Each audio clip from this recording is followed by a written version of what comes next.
The show starts and we see a boy running away. He was being chased by someone in a panda costume. He rushes and thinks of calling someone. He tries to request help form the game, but it seems he is out of points. Just then he thinks of messaging a friend for his help. He forwards his link to Kanem in hope that he will respond, but it's too late. The boy then decides to take on the panda man himself, but the panda seems to be invisible. The boy fires his weapon, which seems to be a razor, but misses. The panda slashes him and he ends up falling to the ground. In the morning, we see Kanem and one of his friends shows him a weird graffiti that people have been seeing around. The graffiti happens to be the same place where the boy died last night. Kyoto enters and asks if they had seen Hamada, but they had not. Kyoto already knew about the game and thinks that Hamada is dead. He is about to leave when Kanem mentions that he got an invitation from Hamada. Kyoto tries to warn him, but Kanem is curious to try out the game.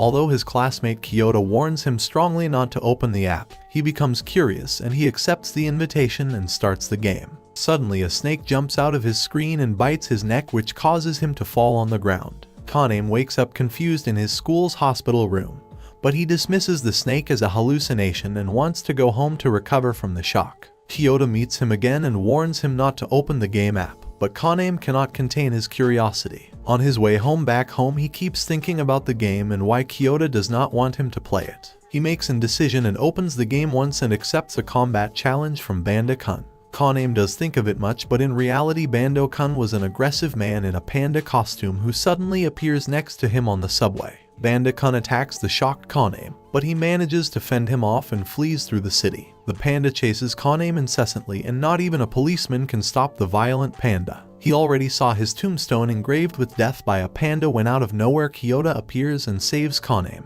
However, in doing so, Bando-kun injures Kyoto severely. Despite Kyoto's injury, he and Kanem manage to escape and hide in a car park. Kanem now finally realizes that this is no ordinary mobile game. It is a real-life game with no way to escape and the stakes are life or death. Kyoto explains to him why Bando-kun is such a strong opponent. He can make himself invisible through his sigil, an ability each player is given through the bite of the snake, and is then able to master in the most natural way. Kanem and Kyoto soon realize there is no point in hiding from Bando-kun, as their opponent can track Kanem's location through the app.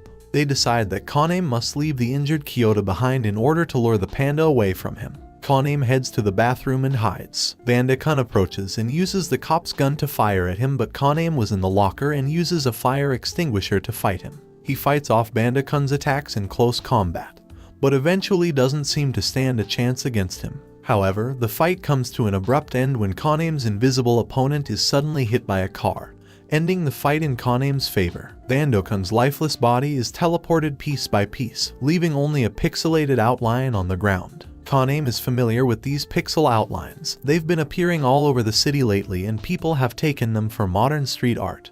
But now Kanem realizes the truth.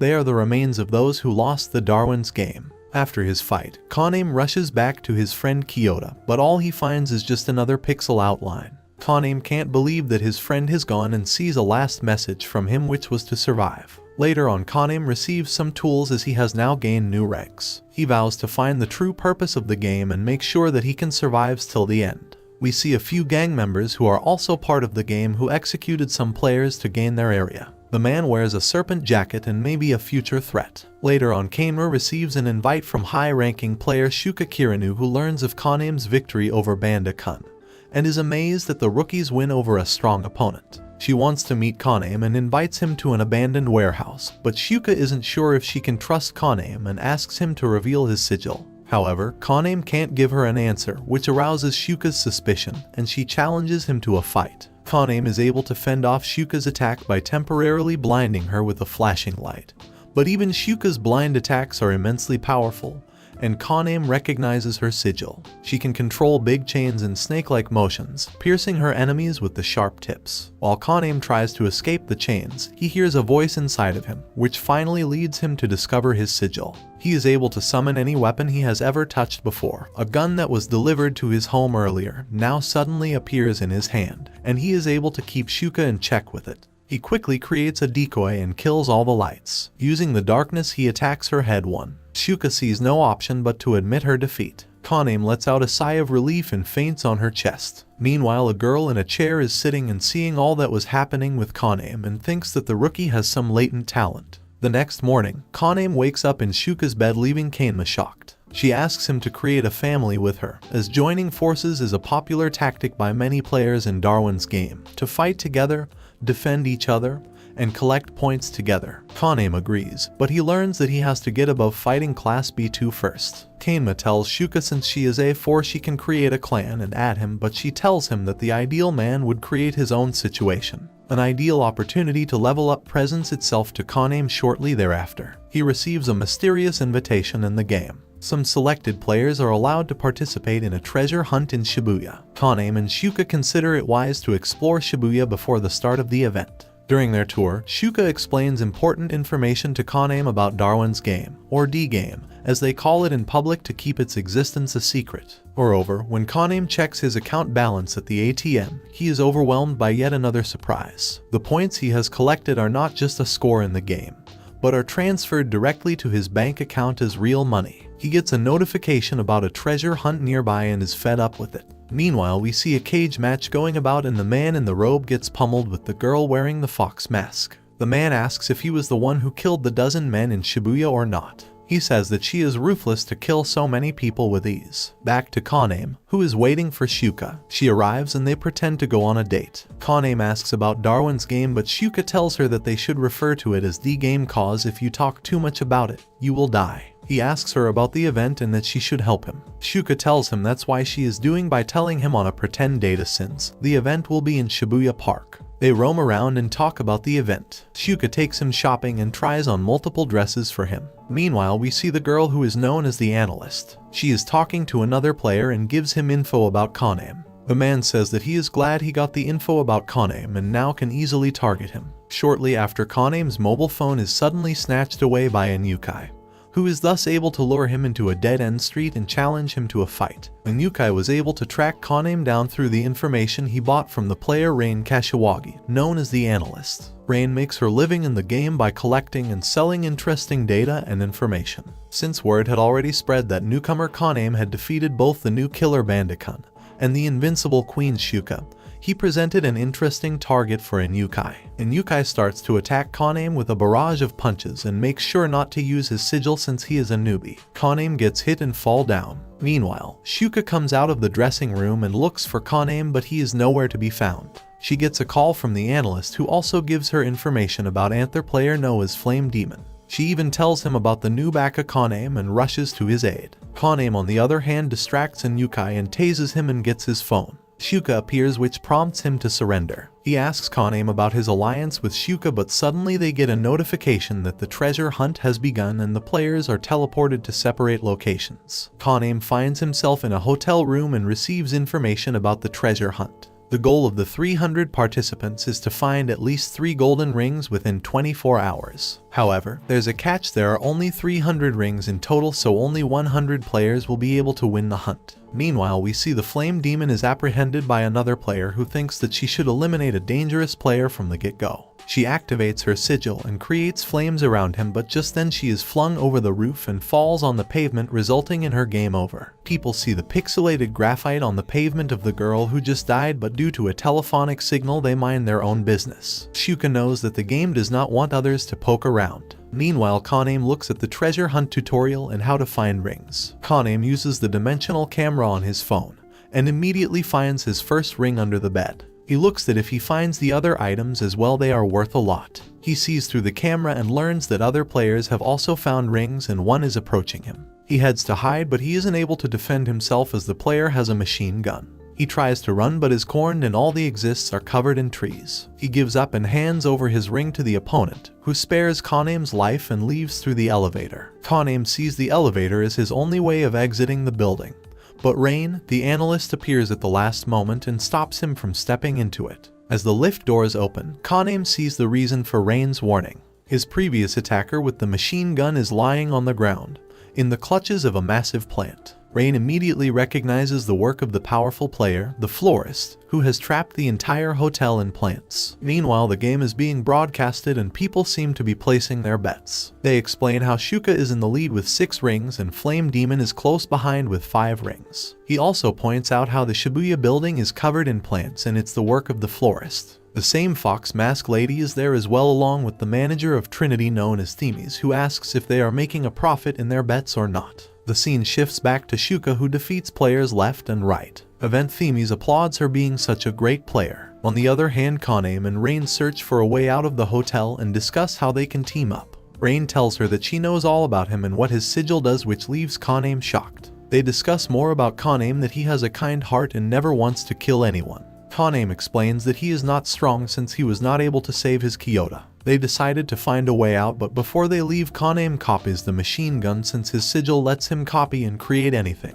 As they move around, they see another pixelated body, and just then a chilling thought occurs to them. Why was the body of the attacker in the elevator still there and not turned into a pixel outline?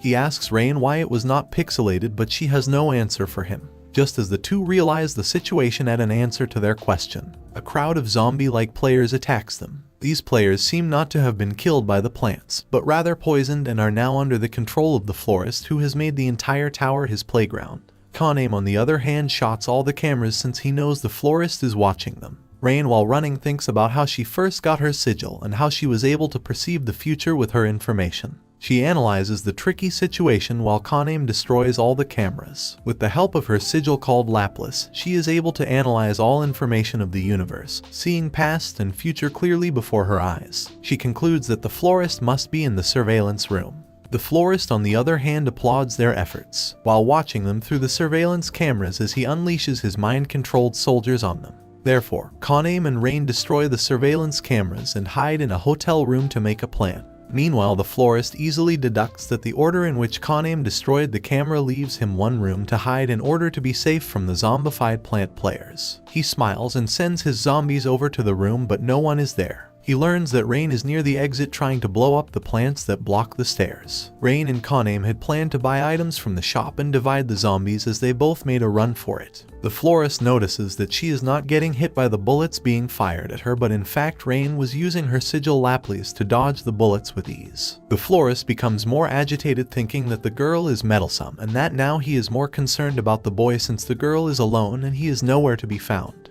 Just then an explosion occurs which shocks the florist. He learns that Kanem is on the ground floor. To avoid the plants inside the building, Kanem had rappelled down the tower. He creates another grenade but is exhausted from using his sigil again and again. Just then the florist appears and reveals his face and asks to talk before they begin their battle. The florist, who is ready to fight Kanem, and transforms into a powerful plant creature. Kanem tries everything in his power to defeat the florist and uses his grenades, but it's no use since the roots are too strong to break. He shoots him with his machine gun, but he breaks that as well. Kanem uses his sigil to create another gun but is now even more exhausted. He lures him in and throws a grenade which misses him, but this is what Kanem wanted, and up close he blinds him with a stun grenade. Kanem rushes out and tries to run away. The florist seems to be too strong and the fight between the two reaches the hotel chapel. Kanem is exhausted, but his inner voice speaks to him again and he suddenly finds himself in the workshop of a steel smith. This vision makes him realize that he needs more penetrating power against the florist,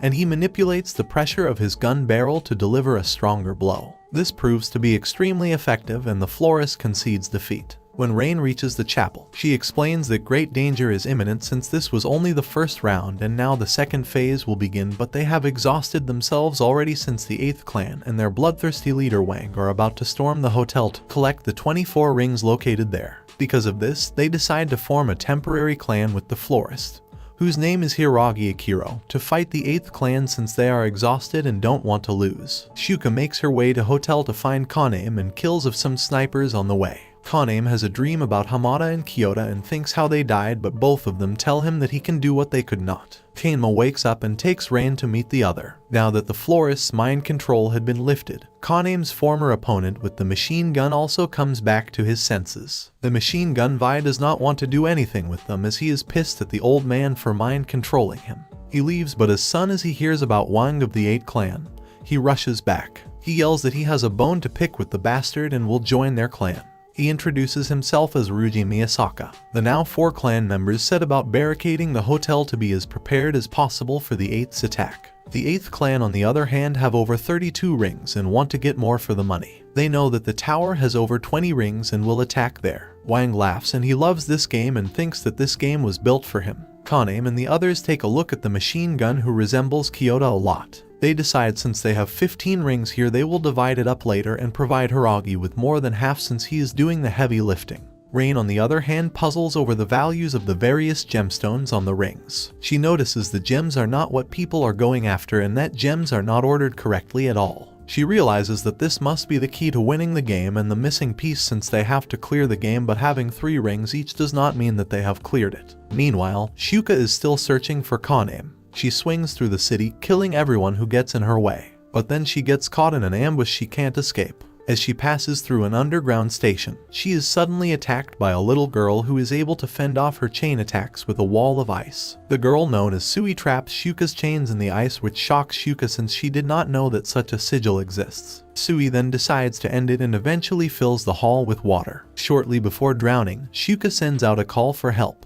Kanem and Ryuji immediately set off to rescue Shuka. On their way they discuss about their sigils and Ryuji tells him that his own sigil is trash since it can only detect lies. Rain oversees them from the top of the tower. There Rain notices some strange QR codes on top of the rings and thinks that they need to assess this situation well since they do not know how to clear that game yet. As Kanem and Ryuji head over, they meet Sui at the subway station, who pretends to be an innocent and scared little girl. Even Ryuji says that she is innocent since his sigil says that she is not lying. They see that the subway is filled with water and Sui even tries to stop them, but Kanem immediately plunges into the water and dives for Shuka. Meanwhile, Ryuji tries to ask Sui what she knows, but she freezes his gun and runs away. Kanem on the other hand tries to find Shuka, who is drowning. Ryuji faces off against Sui.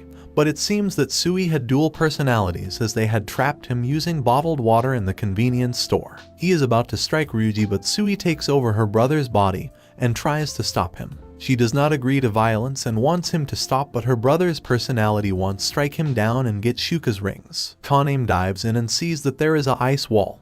He uses his gun to shoot through. He yells her name and sees that she is unconscious underwater. He brings her to the surface and revives her with mouth-to-mouth using CPR. As Shuka regains her consciousness, she is delighted about her first kiss she just shared with Kanem and kisses him again. Kanem tells her that they will go back to base and meet with the others and tells her that they have more allies now as well. This makes Shuka feel jealous and she asks how this happened. She laughs and thinks that their idea for clan is becoming a reality. She also tells him that the reason for her to join Darwin's game is that she wants revenge against a man who killed her parents and want rest until the man is dead. Even Kanem says that he wants to find the game's creator and put a bullet in his head. He then creates Shuka's chain and hands them to her. The 8 clan meanwhile torture people using grenades while Wang assess the rings again. He thinks there is more to the treasure hunt. Just then round 2 starts and Wang has called reinforcements. He decides to destroy the hotel in order to get the rings. Meanwhile, Ryuji is still busy with Sui. When Shuka and Kanem finally arrive at the convenience store as well, Shuka confronts Sui as well and finds her cute, and since she was the reason behind Kanem and her kiss, she likes her. She tells them about Sota, her twin brother's personality as well. They recruit Sui for their clan.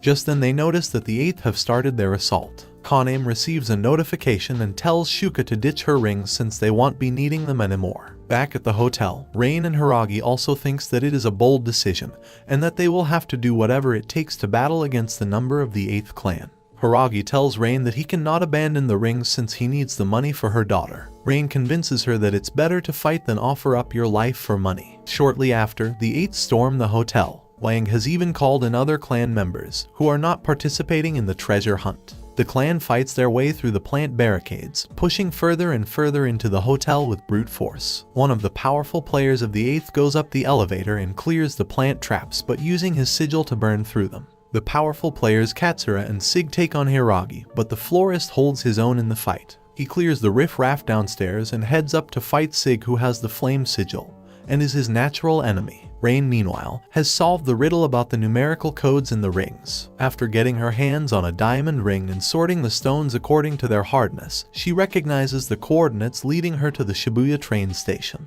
Rain had previously told Hiiragi about the 8th clan users who have powerful sigils. Katsuri, who could punch via air, and Sig, who has flame sigil. Hiiragi still decided to stay so that he could get all the rings. Rain reaches the station and sets off there to look for the treasure, but quickly realizes that she's not the first. Wang also seems to have cracked the code, and the 8th clan is already at the station. She is amazed that Wang is this smart. Meanwhile, some players also want to attack the hotel to get the diamond ring, but just then they are ambushed by the boxing club. Back at the hotel, Hirego faces off against Sig and uses his plants as barricade, but Sig's flames are too hot. Just then Keiichi appears behind Hiragi and injures him. Sig uses this moment and pierces Hiragi's chest. Hiragi uses his plants to set off bombs and makes his escape and hides. He thinks that Rain was right and that he should have set the rings as bait. Just then Sig and Keiichi arrive laughing at him. With the very last of his strength, Hiragi keeps his heart beating by his sigil plants, and the powerful plants that are piercing the entire building finally cause it to shake and collapse. Higari laughs and says that his plants can move buildings. The building collapses, Hiragi dies and sees his daughter in his dream for one last time. At the station, Rain hides and overhears that Wang does not know the true location as well since he does not have the diamond ring.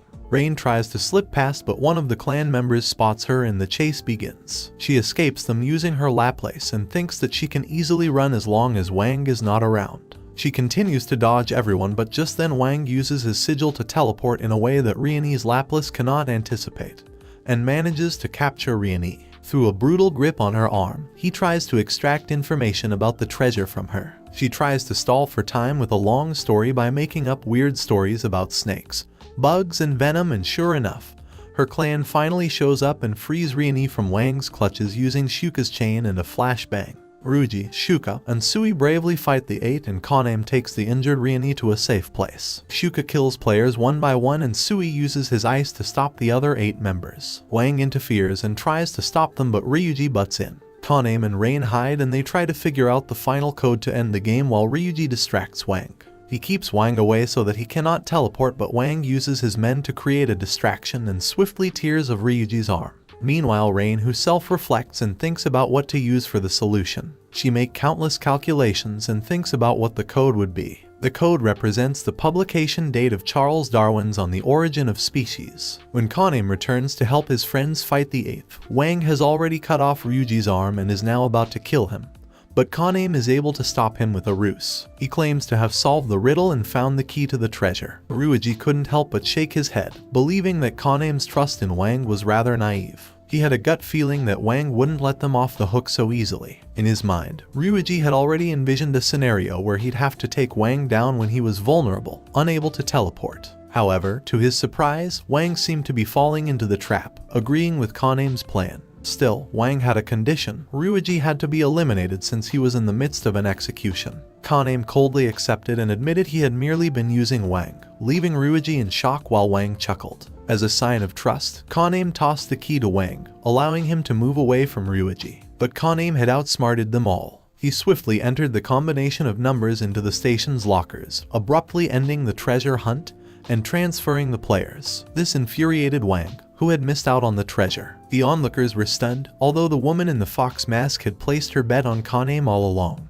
Alone at the station, Kaname opened the locker and discovered a mobile phone inside. It rang, and the game master congratulated him on his victory. Along with the numerous points he'd earned, Kaname was offered a special prize, the choice of an in-game privilege. The game master explained that he could select anything, similar to the privileges given to other players, such as starting a gambling ring or a point-based MMA fighting ring. However, Kaname declined any rewards and expressed his desire to exit the game. The game master informed him that the only way to end Darwin's game was to either finish the game or eliminate the game master himself. Kaname chose to inquire about his privilege and asked the game master to reveal the secrets of the sigil. Days passed, and the world believed the treasure hunt for Darwin's game was a terrorist attack. Meanwhile, Sui and Shuka relaxed in a bathhouse and discussed various matters. The scene shifted to a hospital, where someone approached Hiragi's daughter and explained that she would receive insurance money in the event of her father's death, a conversation that left her heartbroken. Suzuna hesitated but eventually ran outside and collided with Rain. Rain spoke to her, suggesting she accept the check. In the following days, Kaname's clan gathered at the Danjo Boxing Club. Keed had successfully healed Ryuji, and Kaname was undergoing training from the coaches. Master Danjo expressed his desire to form an alliance with Kaname's clan, which had named themselves the Sunset Ravens due to their smaller number of players and their wish to collaborate. In the midst of it all, Danjo presents a challenge to Kaname. He must demonstrate his mettle by besting him in combat. Danjo posits that people would eagerly pay to witness this showdown, emphasizing that a regular audience simply won't suffice due to his considerable popularity. The impending clash between Danjo and Kanem unfolds, overseen by Yunxi as the referee, while Rain and Ryuji watch attentively from the spectator stands. The match commences, with Danjo swiftly dismantling a newly forged gun in Kanem's hands, all while lauding Kanem's lightning-quick reflexes. Kanem, undeterred, responds by crafting a series of grenades, adeptly evading several of Danjo's offensive maneuvers. He then ingeniously employs a makeshift barrier to deflect further onslaughts. Kanem counters with his firearm, but Danjo retaliates by hurling a massive boulder in his direction, leaving Kanem ensnared. Nevertheless, Kanem ingeniously lures Danjo closer and triggers a blinding flashbang, prompting Danjo to activate his unique sigil, transforming his body into a resilient iron-like form. Over time, Danjo acknowledges Kanem's undeniable merit and extends an offer of alliance to both him and the Sunset Ravens. Suddenly, an enigmatic figure shrouded in a mask makes a dramatic entrance, profoundly impressed by Kanem's remarkable accomplishments. This mysterious individual unveils her identity as Liu Shulan, ranking first among the D-Game's participants, and she proudly traces her lineage back to a long line of skilled assassins. Elsewhere, Shuka catches wind of Kanem's abduction and immediately inquires about the situation. She soon discovers that Liu has spirited him away. Meanwhile, during their journey in the car, Liu engages Kanem in conversation. She astutely recognizes his latent potential and sees him as the ideal partner to propagate their skills to future generations. In her view, Kanem's remarkable adaptability aptly suits him for the rigors of warfare, likening him to a master orchestrator in the theater of battle. In an intimate moment, she discusses how their chosen path promises a brighter future for generations to come.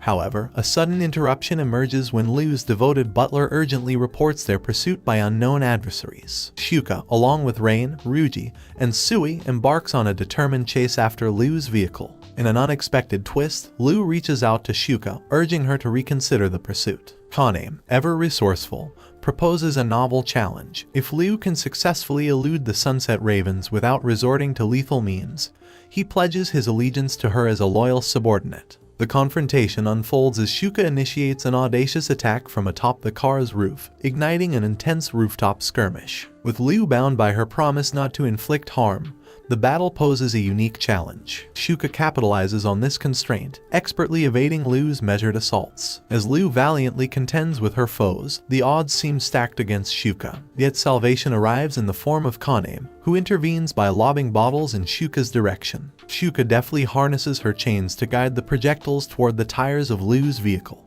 and with Sui's assistance, they promptly freeze the contents in place, effectively immobilizing the car. While Liu asserts that they have not been definitively defeated, her loyal butler concedes, noting their inability to continue the pursuit. In the end, Liu acknowledges her defeat and expresses a fervent desire to join the ranks of the Sunset Ravens clan. Despite initial reservations from the clan members, Kanem consents to the proposition, albeit cautioning Liu that if she ever harbors intentions of betrayal, she should commence with him, reserving his forgiveness, yet firmly warning that any harm inflicted on others would remain unforgivable. Rain meets her friend Katori, who explains that the 8th clan has been acting up and plotting revenge since their last encounter with Kanem. She tells her that their number are few since the Shibuya Hotel incident. Rain knows that Higari was the one who made this all possible and learns that maybe Sig actually did die in the collapse. Rain leaves, but Katori wants her to make a way for her to get in the Sunset Ravens as well. Rain leaves and thinks that attacking the 8th would be better now as they are weak. Meanwhile, the 8th clan had already plotted their new revenge. They held Kanem's schoolmate, Shinizuka, captive and torture him in order to lure Kanem to an old warehouse. They even cut off his fingers, which makes Kanem pissed as hell. He is furious and wants to hurt Wang. Rain arrives and tells them that she has the information and now they need to execute the mission. Kanem is furious and immediately sets out to free his friend, supported by the Sunset Ravens and Yunxi. Meanwhile, Shinizuki is on the ground bleeding while Wang waits. Before the clan arrives at the warehouses, a large police contingent is already there, but the 8th slaughter the entire task force without much effort. Keikai blows the head of the officers while Wang tells them they need head to the next HQ. Wang kills of a few officers as well. Shuka drops her phone towards Shinizuka and he is glad to hear Kanem, who tells him that he needs to click on Darwin's game so that he can be saved. So he does that and instantly Shinizuka gets bitten by the same snake. He gets a powerful sigil and can control area around him. He sends the 8th members flying. When the Sunset Ravens arrive, they immediately set about fighting the 8th. Sui and Rain join forces against the attackers, and Inukai fights the martial artist Keiichi. Inaki fights Kichai, who knows that Kichai is a worthy opponent. Inaki reveals Sigil, which allows him to move very fast. Meanwhile, Rain and Sui work together, and Sui uses her powers and grabs them using the sea water, and Sota freezes them with. Kaname and Ryaji enter the warehouse. Kaname asks about his friend, but Wang says that he wanted to have him fall in despair. Wang says that Kaname is right next to him in the bloodied box. Wang laughs in despair, saying that innocent people like him do not need such privileges. When Kaname learns that Shinuzuka has been killed, something changes in him. Now with Hamada, Kyoto, and Shinuzuka, 3 of his classmates have been killed in this game. Breaking his own supreme principles of not unnecessarily hurting anyone, he decides there is no other option but to kill the 8th. He shoots one of the 8's members as he is pissed as well. As Kaname is pissed, he easily shoots one of the members. He calls Rain and tells her that he was not able to save Shinjuku since he was late in making the right decision. But Rain tells him that this is not his mistake since he did not know what would happen. He then makes his way and shoots another member, saying that at first he was going to be more merciful, but now since his friend is dead he has rethought about this decision. Kaname remembers all the people he fought and how not every one of them was a murderer except a few, but Darwin's game made them into killers. Ryuji asks Kaname if he has thought of this clearly and if he can really do it. Kaname says that he was wrong before and now everything is clear. Saying this, he initiates a clan battle with Wang, but instantly all of his men are dead as Kaname does not want to waste a second.